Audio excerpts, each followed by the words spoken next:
Greetings and good evening. Good evening, good evening, good evening, good evening, good evening. This is Amuni Israel, Solonomics 101, the Lev Project. This is our fourth narrative, and I'm just showing it on social media. So, of course, I'm just going to wait a little bit for those who are interested to come on and boogie on in to the conversation. This is our fourth narrative. We're getting a lot of good feedback, conversation. Sorry, for those who like to converse, definitely I invite you to come into the conversation while we're having it live to add your thought processes and your experience and your research. And so that's always welcome. I am going to share it here. We are live and we will be reading today a narrative of the life and adventures of Venture, a native of Africa. And the name of the individual is Venture Smith. That's his name.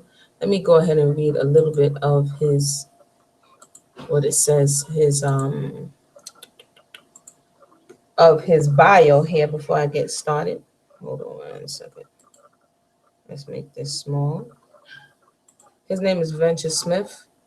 He was born, it says here, from 1729 to 1805, was an African captured as a 10 or 11-year-old and marched to Anomabo on the Gold Coast today, which is called Ghana, to be sold as a slave.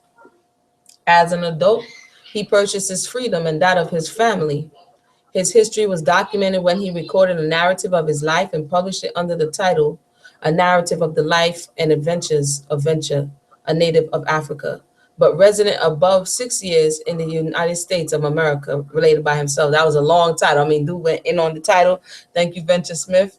And it's the autobiography is the earliest known entirely African American literary voice, they're saying.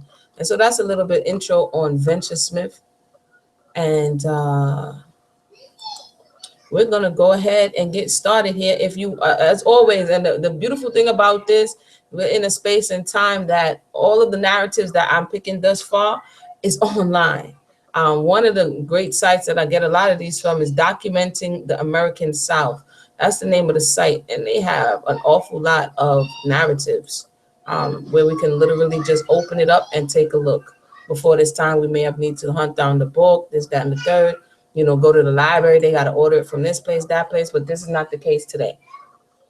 And so we give the Most High thanks today. This is an excellent space and time to be doing such a thing as a Leg Project, in addition to this beautiful free platform called Google Hangouts. And so all praises be to the Most High. Welcome, Sister Malaka, Sister Angel. Always supporting, always sharing. I want to thank you. May the Most High continue to watch over you and yours. So I'm going to go ahead. Like I said, I like to read the preface, or some call it the preface or the preface of the book. It's always good. So let's go ahead and start here. They actually scanned in the first page, which is kind of wild. You're actually seeing it. So the preface says, the following account of the life of Venture is a relation of simple facts in which nothing is added in substance to what he related himself. Many other interesting and curious passages of his life might have been inserted, but on account of the bulk to which they must necessarily have swelled this narrative, they were omitted. If any should suspect the truth of what is here related, they are referred to people now living who are acquainted with most of the facts mentioned in the narrative. And of course, this was at the time when they were living.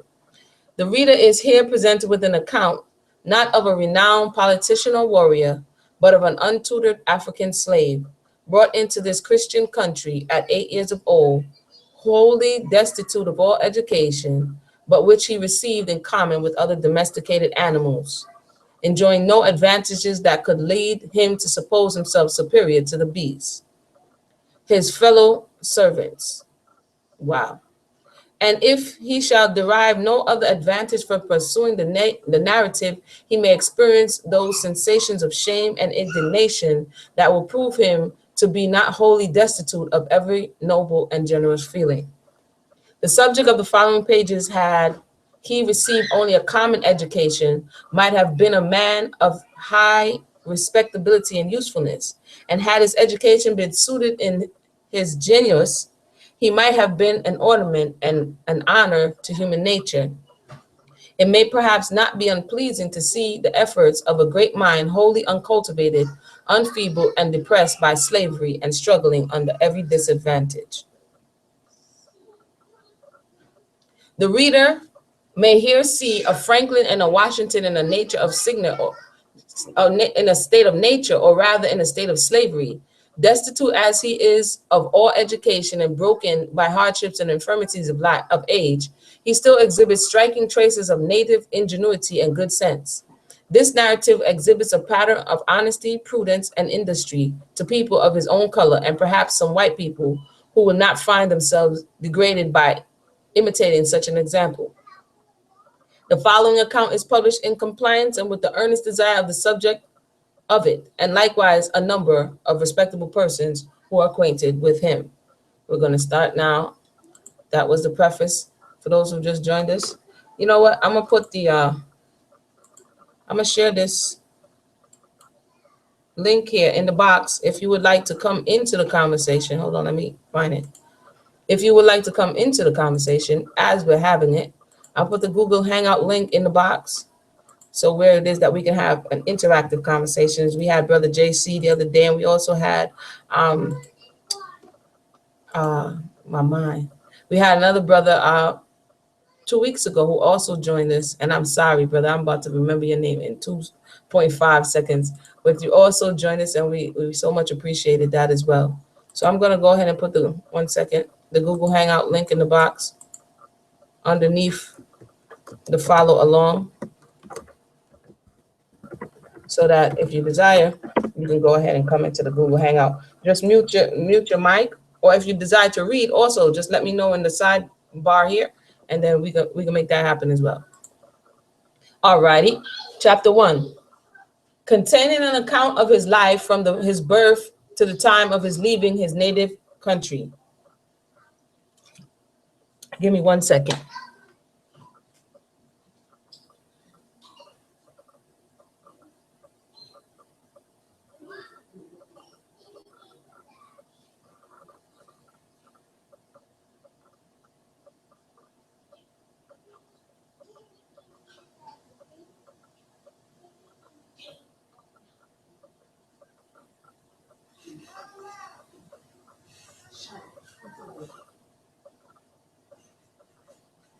All righty.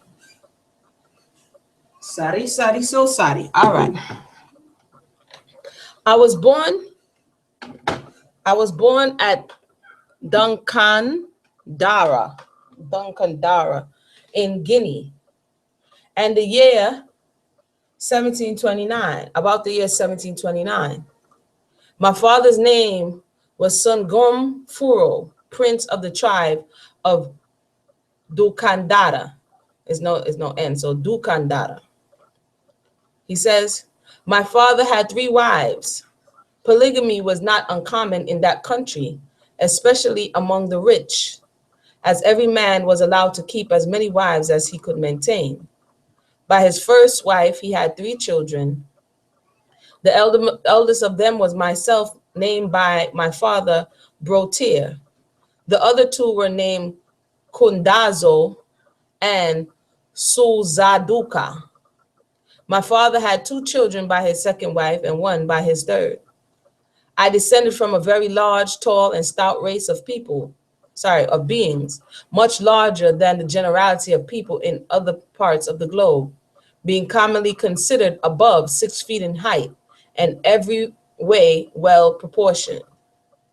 The first thing worthy of notice which I remember was a contention between my father and mother on account of my father marrying his third wife without the consent of his first and eldest, which was contrary to custom and generally observed among my countrymen. In consequence of this rupture, my mother left her husband and country and traveled away with her 3 children to the eastward. I was then 5 years old. She took not the least sustenance along with her to support either herself or children. I was able to travel along by her side. The other two of her offspring she carried, one on her back and the other being a suckling in her arms. When we became hungry, my mother used to set us down on the ground and gather some of the fruits which grew spontaneously in that climate.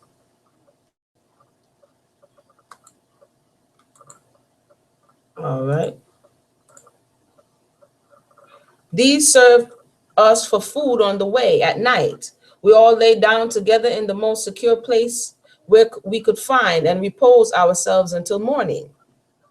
Though there were many noxious animals there, yet so kind was our almighty protector that none of them were ever permitted to hurt or molest us. Thus we went on our journey until the second day after our departure from Dukandara, where we came to the entrance of a great desert.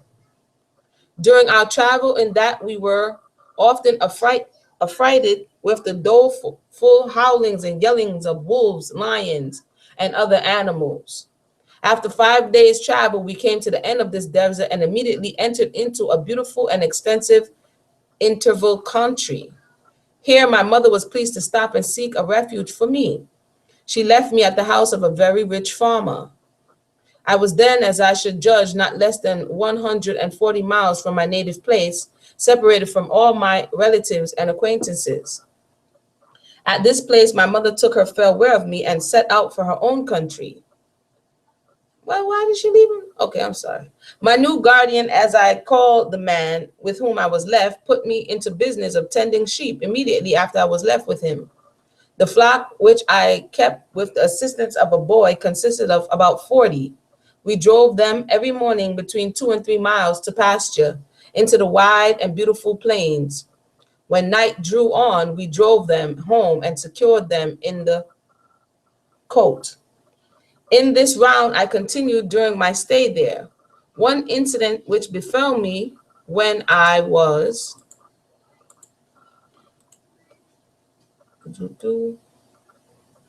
1 second. When I was driving my flock from pasture was so dreadful to me in that age, and is to me this time so fresh in my memory that I cannot help noticing it in this place. Two large dogs sailed out of a certain house and set upon me. One of them took me by the arm and the other by the by the thigh, and before their master could come and relieve me, they lacerated my flesh to such a degree that the scars were very visible to the present day. My master was immediately sent for. He came and carried me home, and I was unable to go myself on account of my wounds. Nothing remarkable happened afterwards until my father sent for me to return home. Before I dismiss this country, I must just inform my reader that I remember concerning this place. A large river runs through this country in a westward course or westerly course. The land for a great way on each side is flat and level, hedged in by a considerable rise of the country at a great distance from it. It scarce ever rains there, and yet the land is fertile. Great dew falls in the night and refreshes the soil. About the latter end of June or 1st of July, the river begins to rise and gradually increases until it has inundated the country for a great distance, to the height of 7 or 8 feet. This brings on a slime which enriches the land surprisingly. When the river has subsided, the natives begin to sow and plant, and the vegetation is exceedingly rapid. That sounds like the same thing, the inundation that happens with the Nile. Near this rich river, my guardian's land lay. He possessed, I cannot exactly tell how much, yet this I am certain of respecting it, that he owned an immense tract. He possessed likewise a great many cattle and goats. During my stay with him, I was kindly used, and with as much tenderness for what I saw as his only son, although I was an entire stranger to him, remote from friends and relations. The principal occupations of the inhabitants there were the cultivation of the soil and care of their flocks. They were a people pretty similar in every respect up to that of mine, except in their persons, which were not so tall and stout. They appeared to be very kind and friendly. I will now return to my departure from that place. For those who just joined us, we're reading Venture Smith's Adventures of Venture, a native of Africa. And he says, my father sent a man and horse after me after settling with my guardian for keeping me. He took me away and went, Opie, one second. He took me away and went for home. It was then about 1 year since my mother brought me here. Nothing remarkable occurred to us on our journey until we arrived safe home. I found then that the difference between my parents had been made up previous to their sending for me. On my return, I was received by both my father and mother with great joy and affection, and was once more restored to my paternal dwelling in peace and happiness. I was then about 6 years old. Not more than 6 weeks had passed after my return before a message was brought by an inhabitant of the place where I lived the preceding year to my father, that place had been invaded by a numerous army from a nation not far distant, furnished with musical instruments and all kinds of arms then in use, that they were instigated by some white nation who equipped and sent them to subdue and possess the country, that his nation had no preparation for war, having been for a long time in a profound peace, that they could not defend themselves against such a formidable train of invaders, and must therefore necessarily evade or evacuate their lands to the fierce enemy and fly to the protection of some chief. And that if he would permit them, they should come under his rule and protection when they had to retreat from their own possessions. He was a kind and merciful prince, and therefore consented to these proposals. He had scarcely returned to his nation with the message before the whole of his people were obliged to retreat from their country and come to my father's dominion. He gave them every privilege and all the protection his government could afford, but they had not been there longer than 4 days before news came to them that the invaders had laid waste their country and were coming speedily to destroy them in my father's territories. This affrighted them, and therefore they immediately pushed off to the southward into the unknown countries there, and were never more heard of. 2 days after their retreat, the report turned out to be too true. A detachment from the enemy came to my father and informed him that the whole army was encamped not far out of his dominions, and would invade the territory and deprive his people of their liberties and rights if he did not comply with the following terms. These were to pay them a large sum of money, 300 fat cattle, and a great number of goats, sheep, donkeys, etc.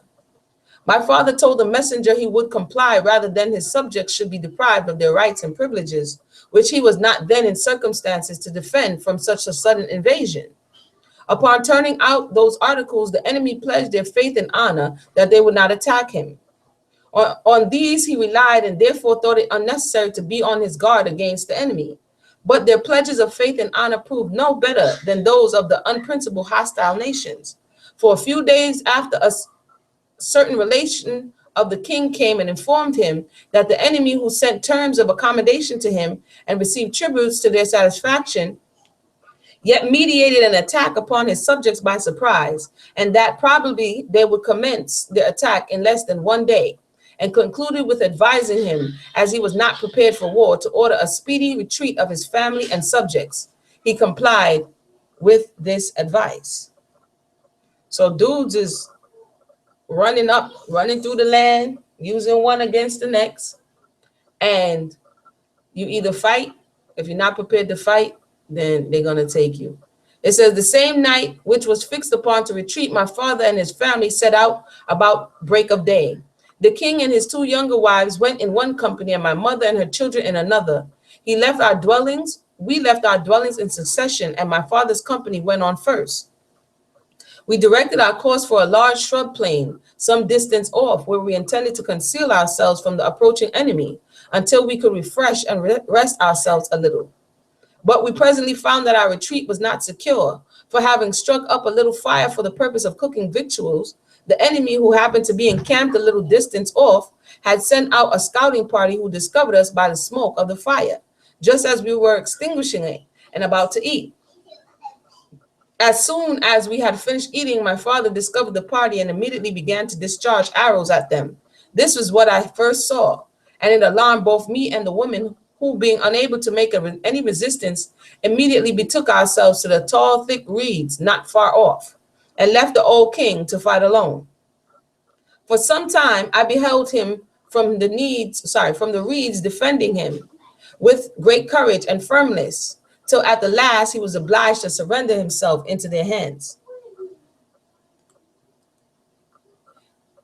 They then came to us in the reeds, and the very first salute I had from them was a violent blow on the head with the forepart of a gun, and at the same time a grasp round the neck.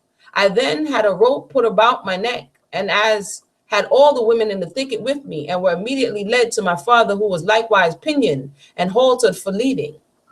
In this condition, we were all led to the camp. The women and myself, being pretty submissive, had tolerable treatment from the enemy, while my father was closely interrogated respecting his money, which they knew he must have.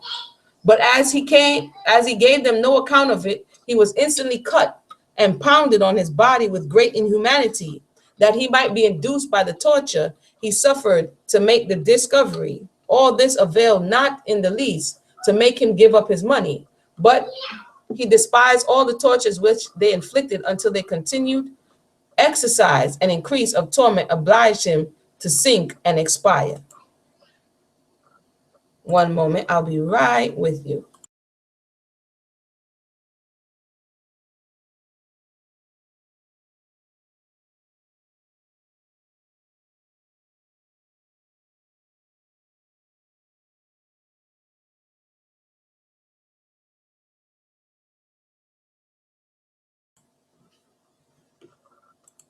All right.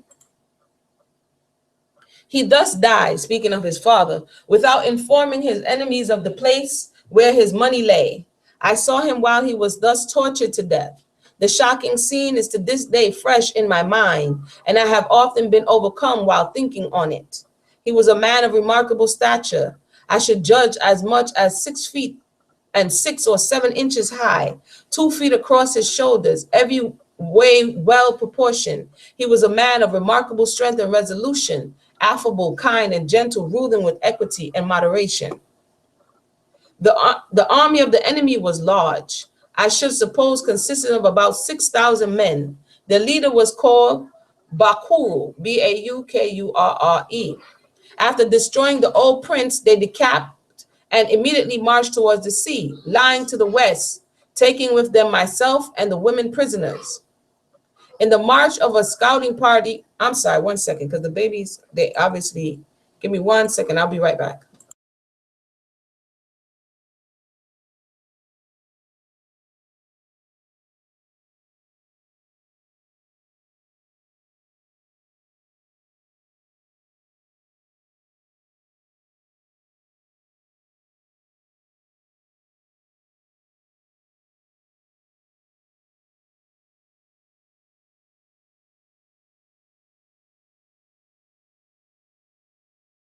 Alrighty then.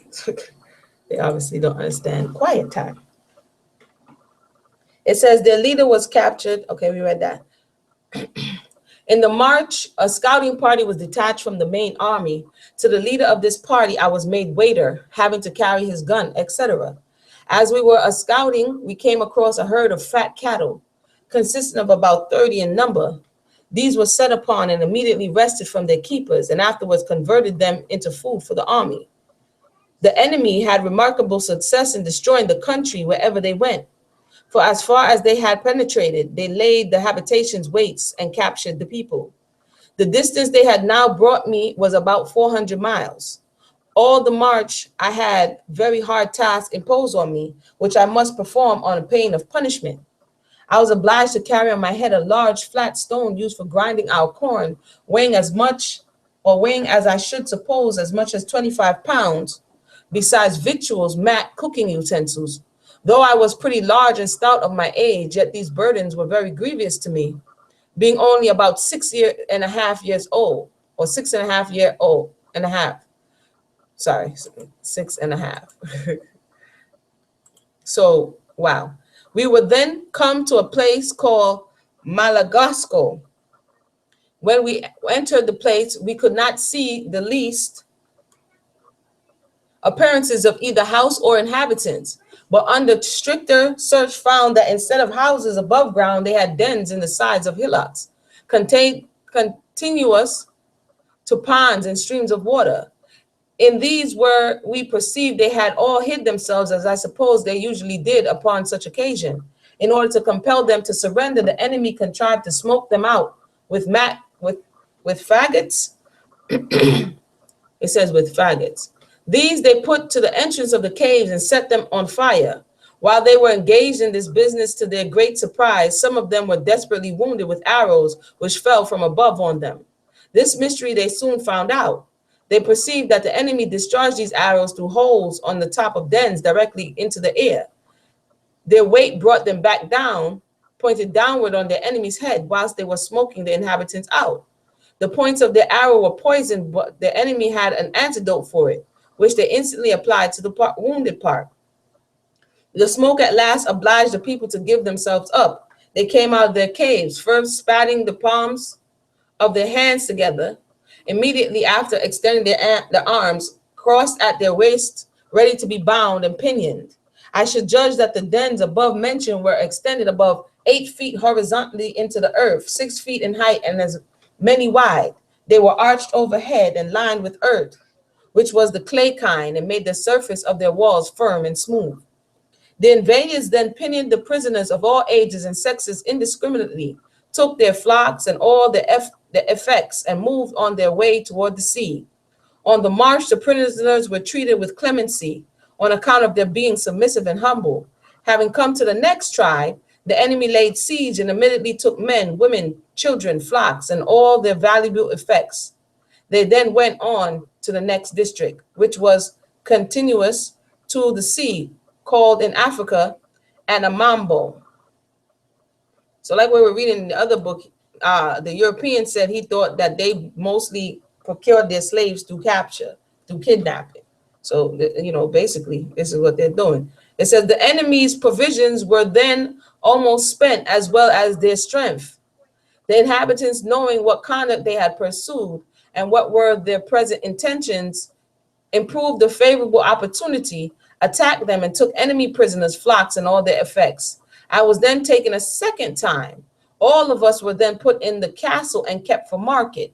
On a certain time, I and other prisoners were sent on board a canoe under our master and rowed away to a vessel belonging to Rhode Island, commanded by Captain Collingwood and the mate Thomas Mumford.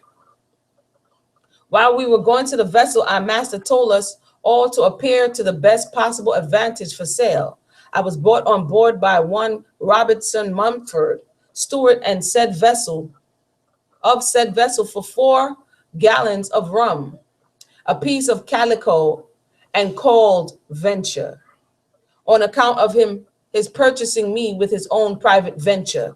Thus I came by my name, and all the slaves that were bought for that vessel's cargo were 260. Chapter 2. 1 minute, please. If anybody has anything to say and share, as always, feel free to do so. Okay, and that was his final memory, sis, of leaving home, his father, seeing them. And I watched another movie, the same thing. The memories, sometimes their family members, their mother, their father, they see them perish before they even, get on the boat. So it was kind of wild. Chapter 2, containing an account of his life from the time of his leaving Africa to that of his becoming free. After all the business was ended on the coast of Africa, the ship sailed for thence to Barbados. After an ordinary passage, except great mortality by the smallpox which broke out on board, we arrived at the island of Barbados. But when we reached it, there were found out the 260 that sailed from Africa, not more than 200 alive. These were all sold, except myself and 3 more, to the planters there. The vessel then sailed for Rhode Island and arrived. Wow. Okay, you were 260, only 200, and out of the 200, only you sold 196, and 4 was left back. So literally, the way they did it, man, brothers and sisters is on both sides of the, on different islands and places, which is wild. The vessels then sailed for Rhode Island and arrived there after a comfortable passage. Here, my master sent me to live with one of his sisters until he could carry me to Fisher Island, the place of his residence. I had then completed my 8th year. After staying with his sister some time, I was taken to my master's place to live. When I arrived at Narragansett, what is this? Narragansett, my master went ashore in order to return a part of the way by land and gave me the charge of the keys of his trunks on board the vessel and charged me not to deliver them up to anybody, not even to his father without his orders. To his direction, I promised faithfully to confirm. When I arrived with my master's articles at his hand, so at his house, my master's father asked me for his son's keys, as he wanted to see what his trunks contained. I told him that my master entrusted me with the care of them until he should return, and that I have given him my word to be faithful to the trust, and could not therefore give him or any other person the keys without my master's directions. He insisted that I should deliver to him the keys, threatening to punish me if I did not, but I let him know that he should not have them. Let him say what he would. He then laid aside trying to get them.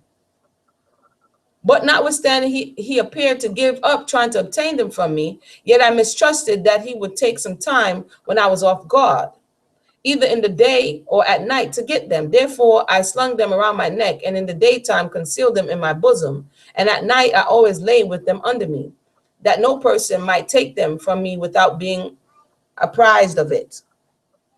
Thus I kept the keys from everybody until my master came home. When he returned, he asked where Venture was. As I was then within hearing, I came and said, "Here, sir, at your service." He asked me for his keys, and I immediately took them off my neck and reached them out to him.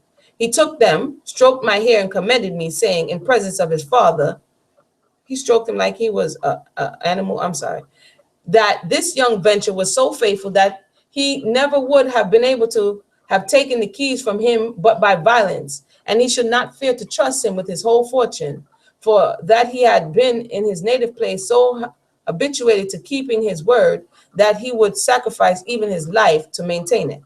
How does he know? Wasn't he just 6 years old when he left? And he's 8 years old now? Anywho, I'm sorry. That's my critical thinking. Let me continue. The first of the time of living at my master's own place, I was pretty much employed in the house at carding wool and other household business.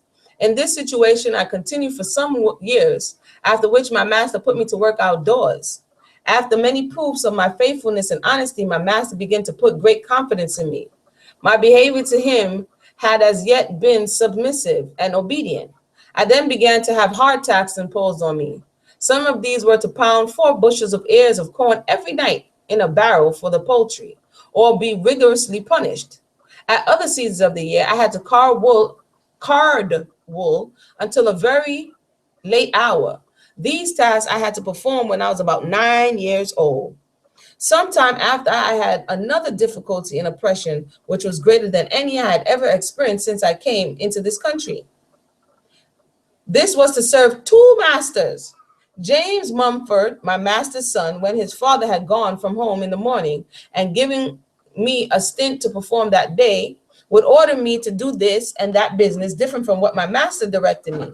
One day in particular, the authority which my master's son had set up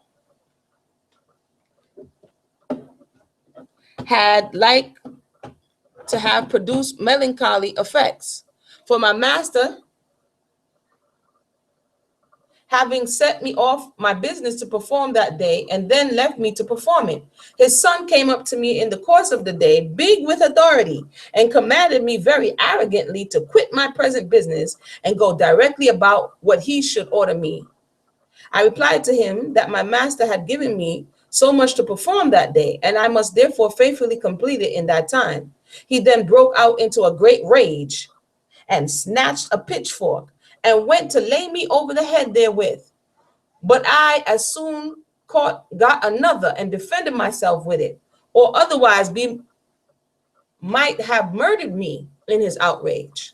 He immediately called some people who were within hearing at work for him and ordered them to take his rope sorry, to take his hair rope and come and bind me with it.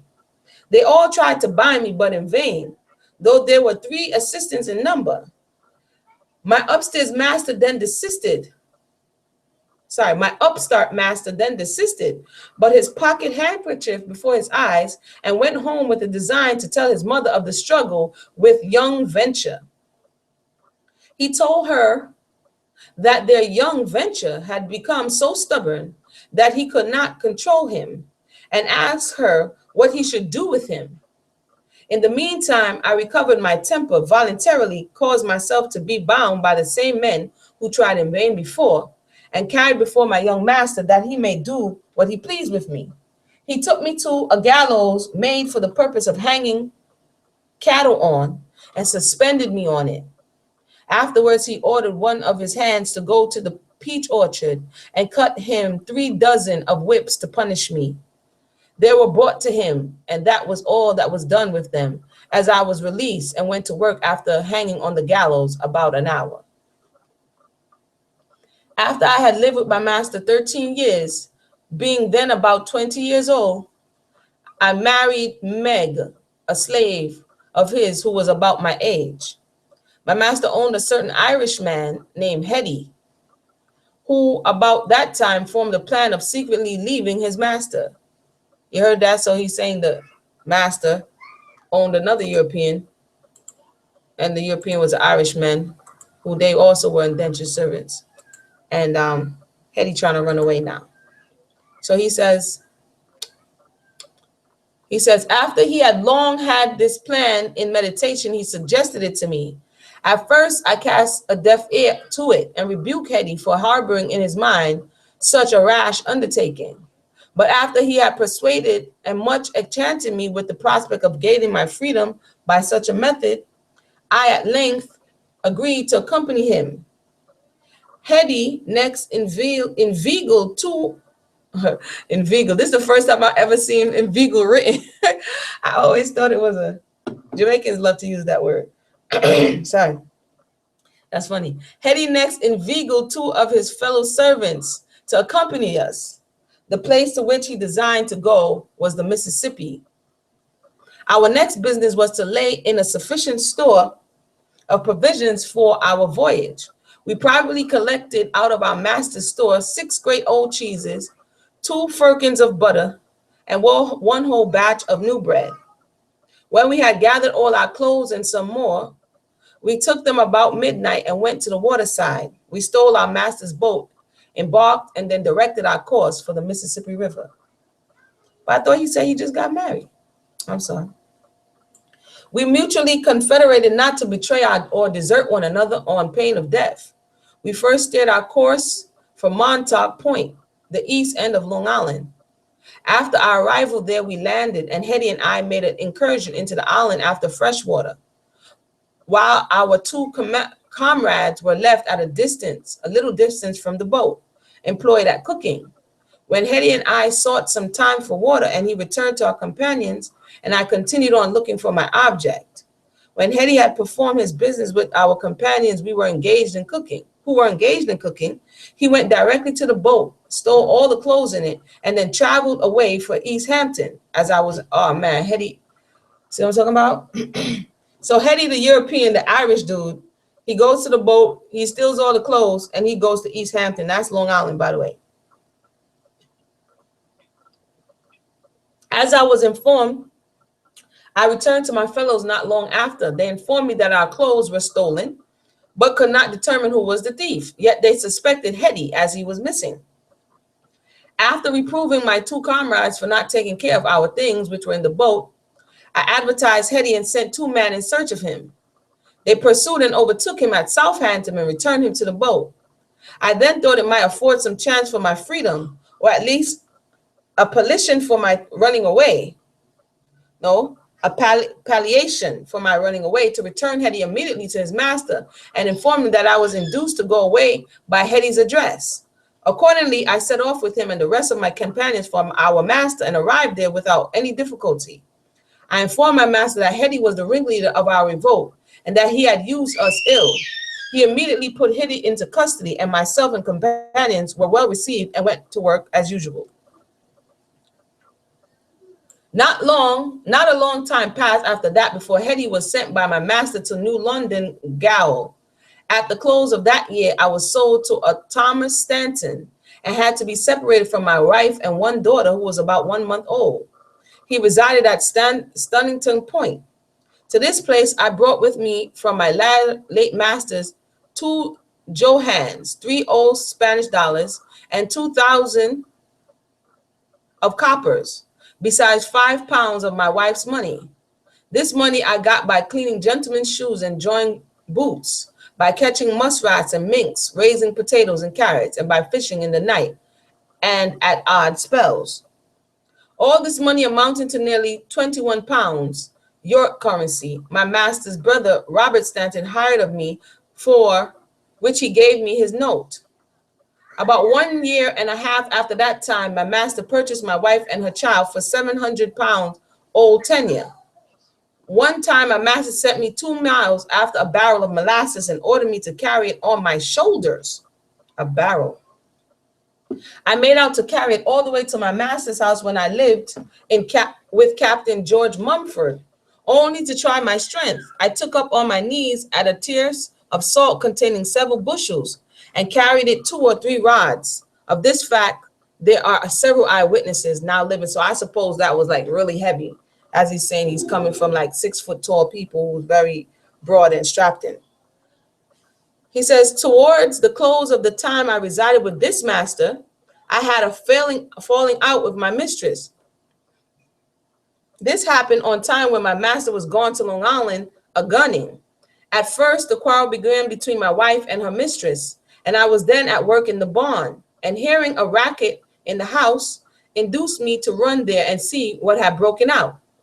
When I entered the house, I found my mistress in a violent passion with my wife, for what she informed me was a mere trifle, such as a small affair that I forbear to put my mistress to the shame of knowing it, of having it known, such a small affair that I, to the shame of having it known. Okay. Let me read that again. I found my mistress in a violent passion with my wife, for what she informed me was a mere trifle, such a small affair that I forbear to my mistress, to the shame of having it known. Okay, it was something silly. I earnestly requested my wife to beg pardon of her mistress for the sake of peace, even if she had given no occasion for her offense. But whilst I was thus saying, my mistress turned the blows which she was repeating on my wife to me. The crazy lady started to hit him. She took down her horsewhip, and while she was glutting her fury with it, I reached out of my great black hand. Oh, wait, rewind. He says, she took down her horsewhip, and while she was glutting her fury with it, I reached out my great black hand and raised it up and received the blows of the whip on it, which were designed for my head. Then I immediately committed the whip to the devouring fire, like he snatched it and threw it in the fire. When my master returned from the island, his wife told him of the affair, but for the present he seemed to take no notice of it and mentioned not a word about it. Some days after his return in the morning, as I was putting on a log in the fire, not suspecting harm from anyone, I received a most violent stroke on the crown of my head with a club 2 feet long and as large, round as a chair post. This blow very badly wounded my head, and the scar of it remains to this day. The first blow made me have my wits about me, you may suppose, for as soon as he went to renew it, I snatched the club out of his hand and dragged him out of the door. He then sent for his brother to come and assist him, but I presently left my master, took the club he wounded me with, carried it to a neighboring justice of the peace, and complained of my master. He finally advised me to return to my master and live contented with him till he abused me again. I can't. I've been pretty good today, but he said, the dude say, go back until he abused you again, and then complain. I consented to do accordingly. But before I set out for my master's, up he can't come and his brother Robert after me. The justice improved this convenient opportunity to caution my master.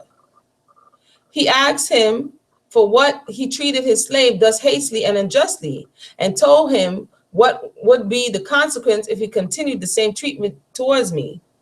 After the justice had ended this discourse with my master, he and his brother set out with me for home, one before and the other behind. For those who've just joined us, we are reading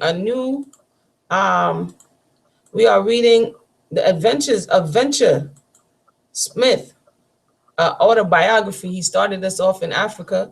He told us a story about where he was coming from, and now he's explaining. I think this is like his second master now, and he's explaining what went down with the whole clubbing. And so it looks like we're gonna finish this today because I thought it was longer, but we can definitely knock this out. It's gonna be like our fourth one, so let's do it. He says, when they had come to a by place, they both dismounted their respective horses and fell to beating me with great violence. I became enraged at this and immediately turned them both under me, laid one of them across the other, and stamped both of them with my feet what I could or would. This occasioned my master's brother to advise him to put me off. A short time after this, I was taken by a constable and two men. They carried me to a blacksmith shop and had me handcuffed. When I returned home my mistress inquired much of her waiters whether Venture was handcuffed. When she was informed that I was, she appeared to me very contented and was much transported with the news. In the midst of this content and joy, I presented myself before my mistress, showed her my handcuffs, and gave her thanks for my gold rings. For this, my master commanded a Negro of his to fetch him a large ox chain. This my master locked on my legs with two padlocks. I continued to wear the chain peaceably for 2 or 3 days. When my master asked me with contemptuous hard names whether I had not better be freed from my chains and go to work, I answered him, no. Well then, said he, I will send you to the West Indies or banish you, for I am resolved not to keep you. I answered him, I crossed the waters to come here, and I'm willing to cross them to return. All right, now Venture. For a day or two after this, not anyone said much to me until one Hempstead miner of Stonington asked me if I would live with him. I answered him that I would. He then requested me to make myself discontented and to appear as unreconciled to my master as I could. Before that, he bargained with him for me, and that in return he would give me a good chance to gain my freedom when I came to live with him. I did as he requested. Not long after, Hempstead miner purchased me of my master for 56 pounds lawful. He took the chain and padlocks from off me immediately after. It may here be remembered that I related a few pages back that I hired out a sum of money to Mr. Robert Stanton and took his note for it. In the fray between my master Stanton and myself, he broke open my chest containing his brother's note to me and destroyed it. Immediately after my present master bought me, he determined to sell me at Hartford, Connecticut. As soon as I became apprised of it, I bethought myself that I would secure a certain sum of money which lay by me, safer than to hire it out to Stanton. Accordingly, I buried it in the earth a little distance from Thomas Stanton, in the road over which he passed daily. A short time after, my master carried me to Hartford and first proposed to sell me to one of William Hooker's of that place. Hooker asked whether I would go to the German flats with him. I answered no. And he said I should, if not by fair means, I would by foul. I've heard that saying before. What they can't get by fair means, they'll get by foul, meaning they play dirty. And I see what that dude did. He wanted to buy him for a cheap price so he could take him to another place where people didn't know, and he could get a more price for him. If you will go by no other measures, I will tie you down in my sleigh. Desperate, just I replied to him that if he carried me in that manner, no person would purchase me, for it would be thought that he had murdered for sale. After this, he tried no more and said he would not have me as a gift. My master next offered me to Daniel Edwards, Esquire of Hartford, for sale. But not purchasing me, my master pawned me to him for 10 pounds and returned to see he didn't get the money he was looking for, and returned to Stonington. After some trial of my honesty, Mr. Edward placed considerable trust and confidence in me. He put me to serve as his cupbearer and waiter when there was company at his house. He would send me into his cellar and other parts of his house to fetch wine and other articles occasionally for him.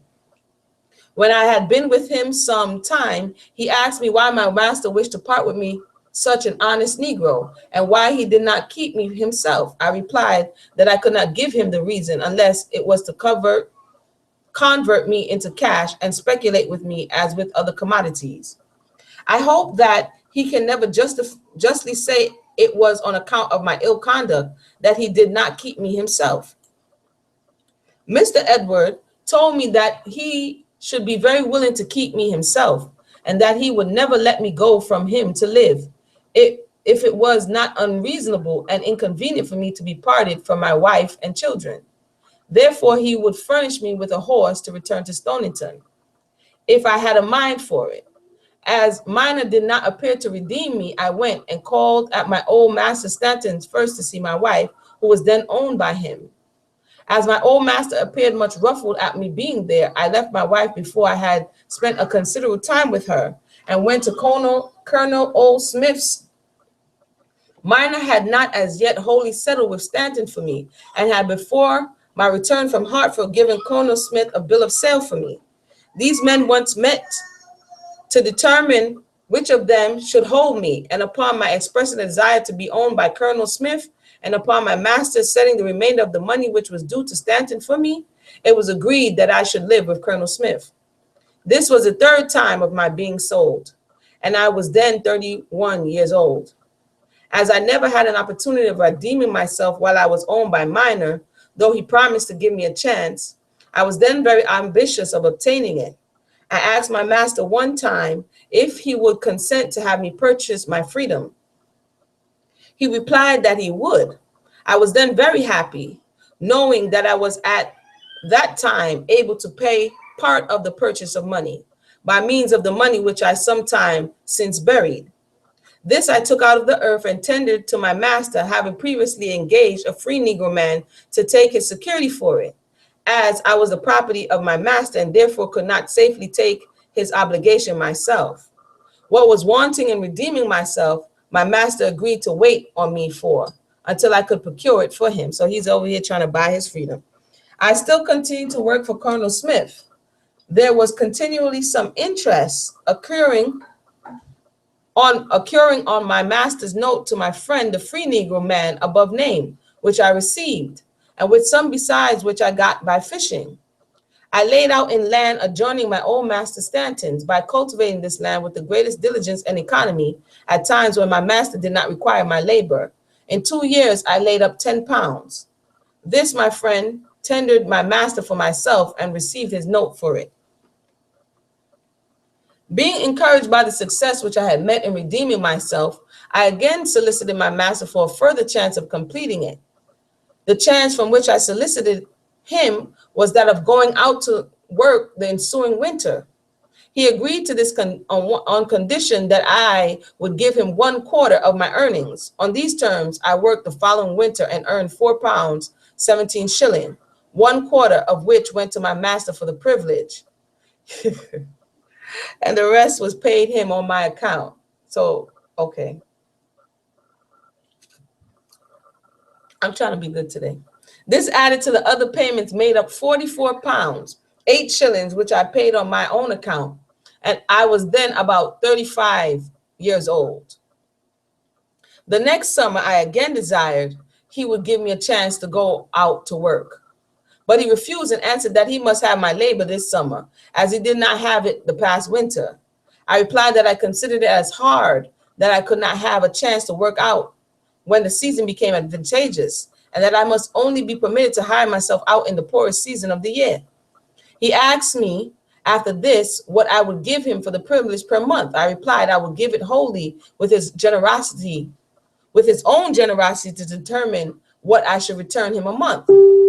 Well then, said he, if so 2 pounds a month. I answered him that it was the least he would take. I would be contented. So he's over here bargaining with this man.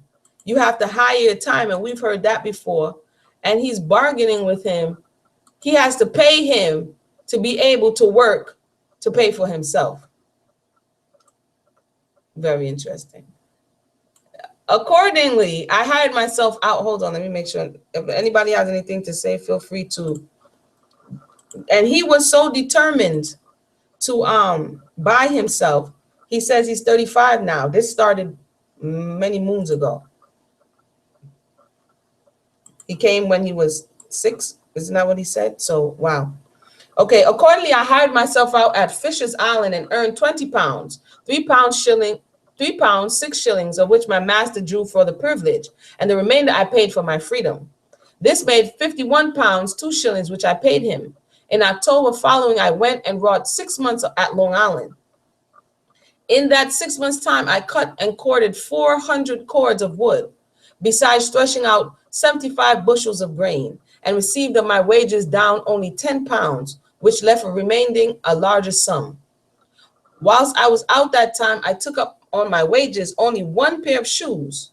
At night, I lay on the hearth, which one coverlet over and another under.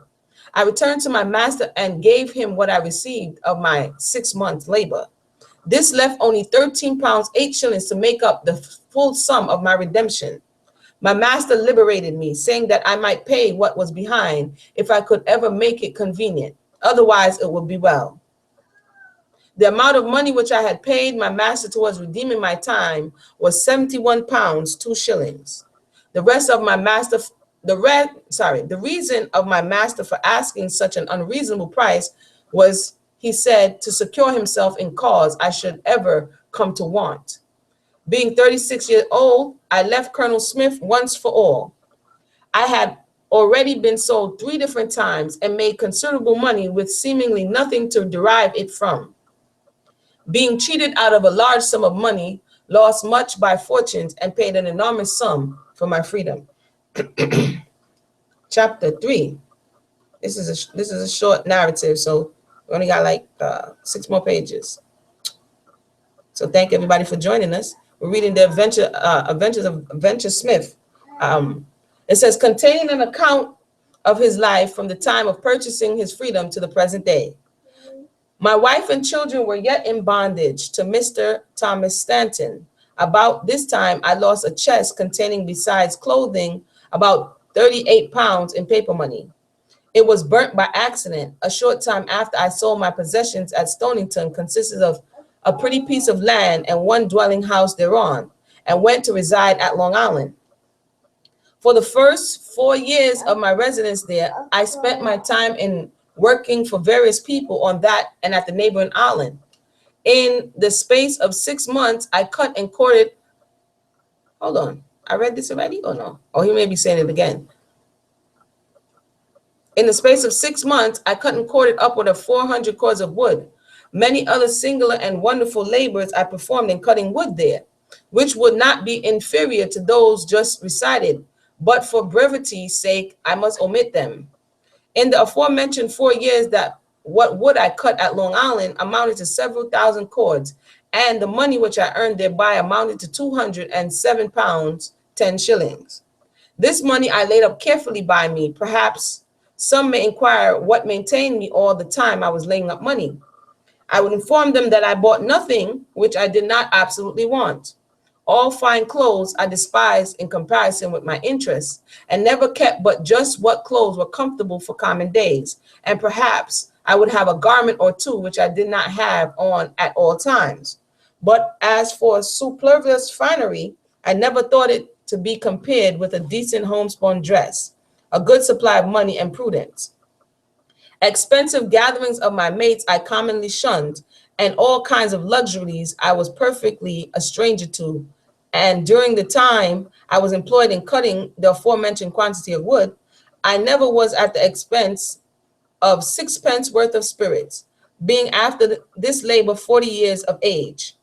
I worked at various places, and in the particular of Ram Island, where I purchased Solomon Cuff, 2 sons of mine, for $200 each.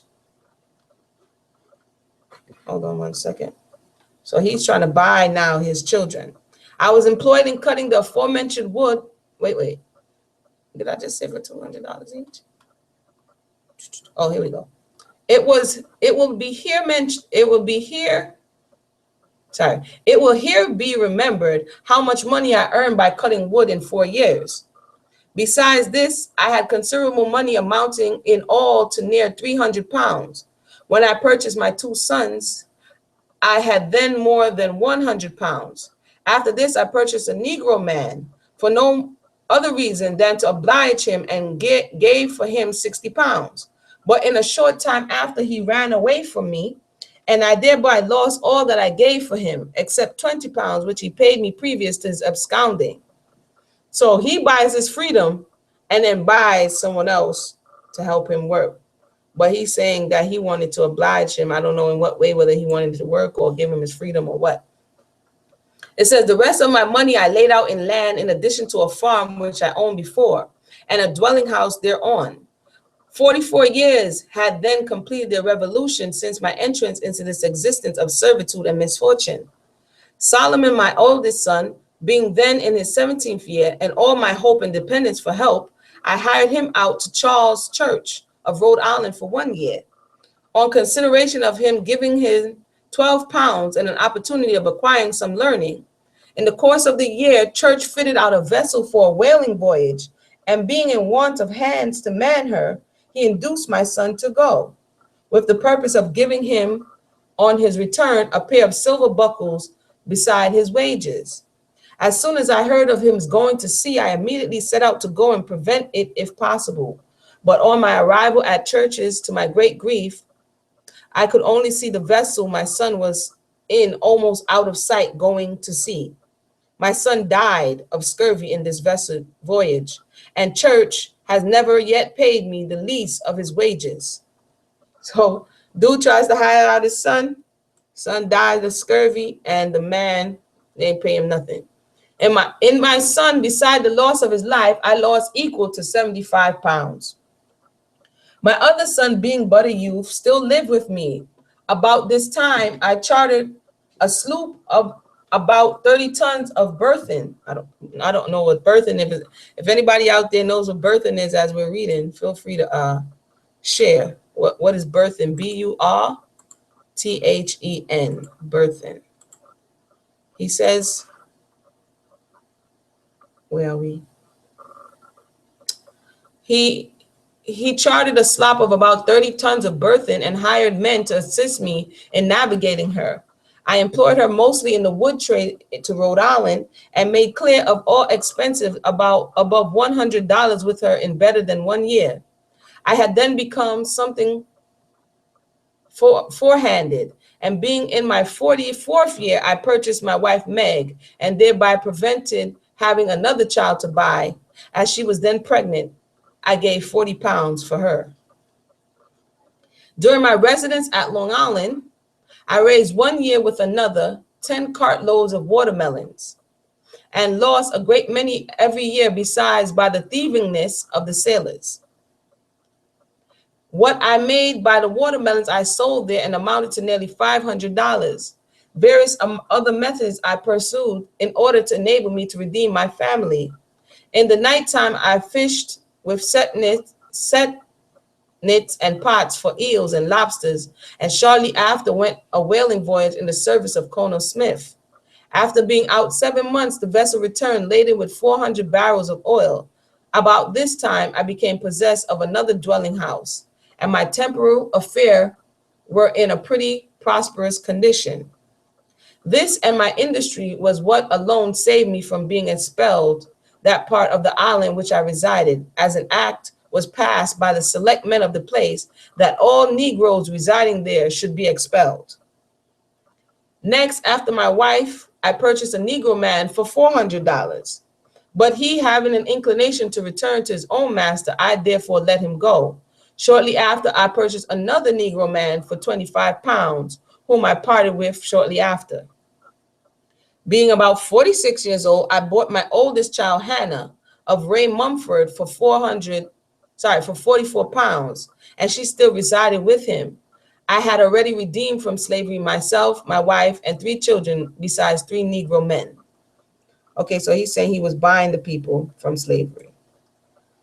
About the 47th year of my life, I disposed of all my property at Long Island and came from thence into East Hampton. or Haddam. I hired myself out at first to Timothy Chapman for 5 weeks, the earnings of which time I put up carefully by me. After this, I wrought for Abel Bingham about 6 weeks. I then put my money together and purchased of said Bingham 10 acres of land lying at Haddam Neck, where I now reside.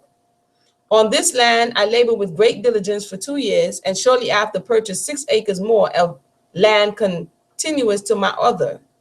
1 year from that time, I purchased 70 acres more of the same land and paid for it mostly with the produce of my other land. So this is what you call an entrepreneur. Okay, dude is serious about his. He says, soon after I bought this lot of land, I set up a comfortable dwelling house on my farm and built it for the produce thereof. Shortly after, I had much trouble and expense with my daughter Hannah, whose name has before been mentioned in this account. She was married soon after I redeemed her to one Isaac, a free Negro, and shortly after her marriage fell sick of a mortal disease. Her husband, a desolate and abandoned wretch, paid but little attention to her in her illness. Yo, why he called him a desolate and abandoned wretch? I can't. I therefore thought it best to bring her to my house and nurse her there. I procured her all the aid mortals could afford, but notwithstanding this, she fell a prey to her disease after a lingering and painful endurance of it. The physician's bill for attending her during her illness amounted to 40 pounds. Having reached my 54th year, I hired two Negro men, one named William Jacklin and the other Mingo. Mingo lived with me 1 year, and having received his wages, run in debt to me $8, for which he gave me his note. Presently after, he tried to run away from me without troubling himself to pay up his note. I procured a warrant, took him, requested him to go to Justice Tropes of his own accord, but he refused. I took him on my shoulders and carried him there. I can't. Your venture is off the chain. Distant about 2 miles. The justice asking me if I had my prisoner's note with me and replied that I had not. He told me that I must return with him and get it. Accordingly, I carried Mingo back on my shoulders, but before we arrived at my dwelling, he complained of being hurt and asked me if this was not hard way of treating our fellow creatures. I answered him that it would be hard thus to treat our honest fellow creatures.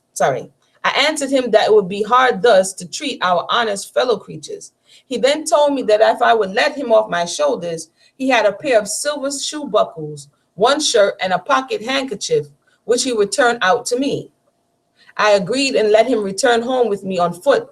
But the very following night, he slipped from me, stole my horse, and has never paid me even his note. So he didn't have him as a slave. Like, he hired the dude. He owed him money. He was taking him to get the money. He lied, and then he ran off and stole his stuff. The other Negro man, Jacqueline, being a comb maker by trade, he requested me to set him up and promised to reward me well with his labor. Accordingly, I brought him a set of tools for making combs and procured him stock. He worked at my house about 1 year and then run away from me with all his combs and owed me for all his board. I cannot at this point. Since my residence at Haddam Neck, I have owned of boats, canoes, and sail vessels, not less than 20.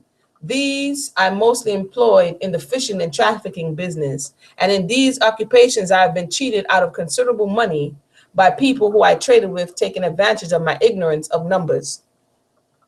About 12 years ago, I hired a whaleboat and 4 black men and proceeded to Long Island after a load of round clams. Having arrived there, I first purchased of James Webb, son of Orange Webb, 660 clams, and afterward, with the help of my men, finished loading my boat. The same evening, however, the Webb stole my boat and went in her to Connecticut River and sold her cargo for his own benefit. I thereupon pursued him, and at length, after additional expense of 9 crowns, recovered the boat, but for the proceeds of her cargo, I never could obtain any compensation. 4 years after, I met with another loss far superior to this in value, and I think by no less wicked means. Being going to New London with a grandchild, I took passage in an Indian's boat and went there with him. On our return, the Indian took on board 2 hogsheads and molasses, one of which belonged to Captain Elisha Hart of Saybrook, to be delivered on his wharf. When we arrived there, and while I was gone at the request of the Indian to inform Captain Hart of his arrival and receive the freight from him, 1 hogshead of the molasses had been lost overboard by the people in attempting to land it on the wharf.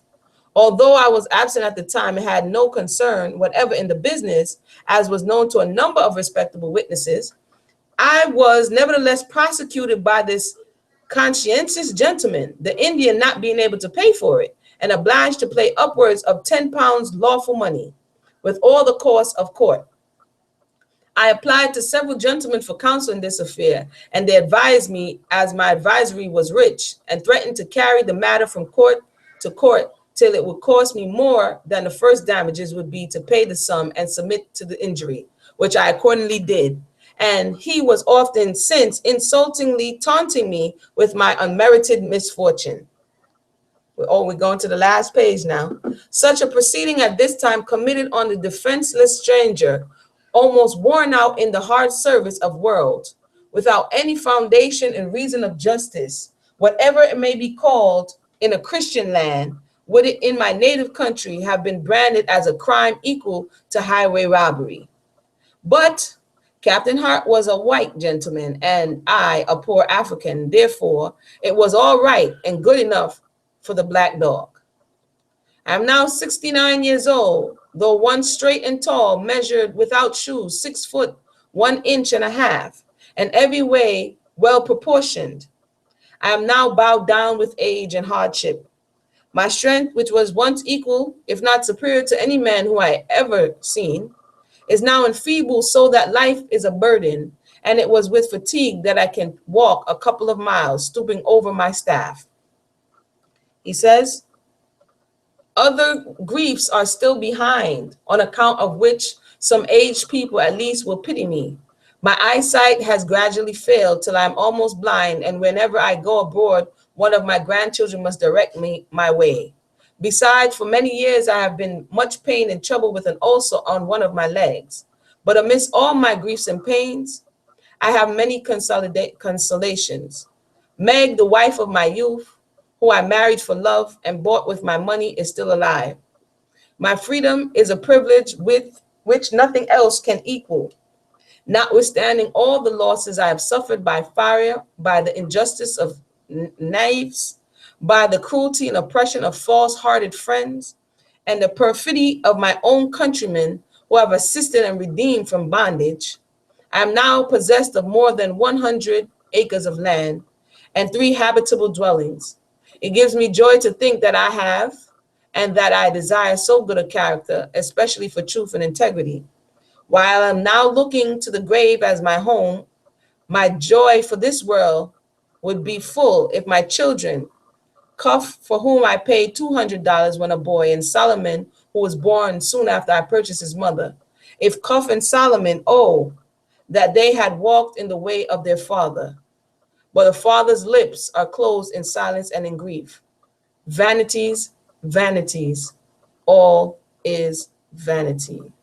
That is deep. I didn't expect him to go out like that.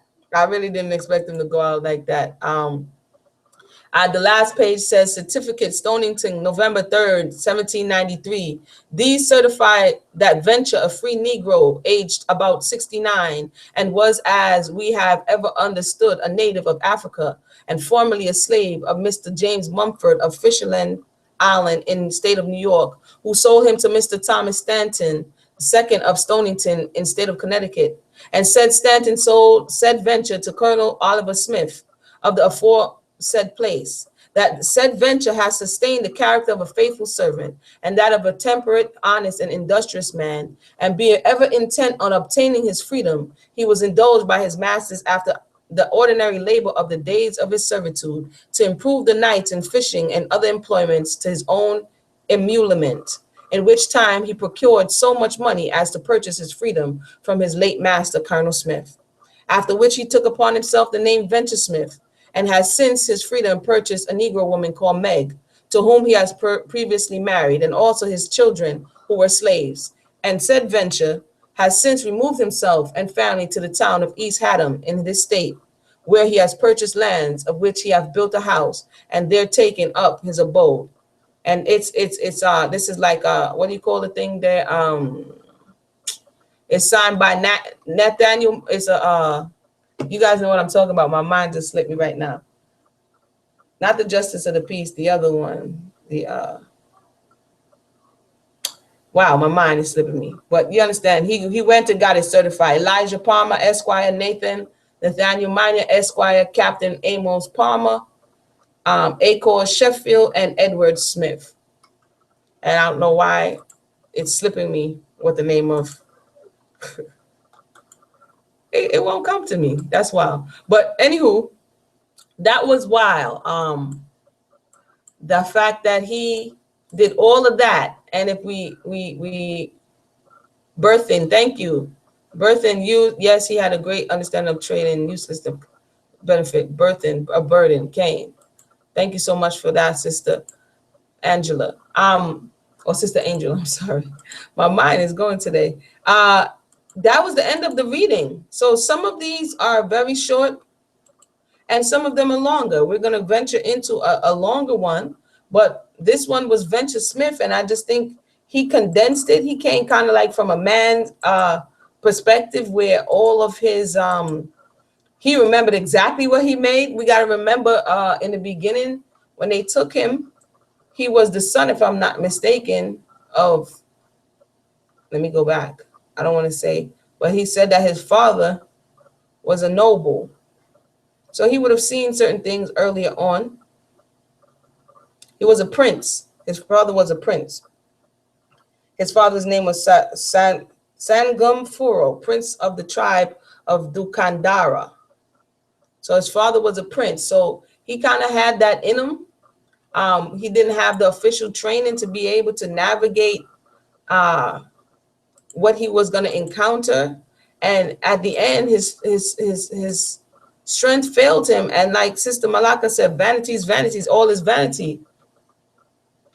I mean, it's deep in the sense that he thought that, for me, it's deep in the sense that he thought that, get another one. He thought that he was going to somehow, that, I don't know, to somehow restore his former understanding of who he was or who he is.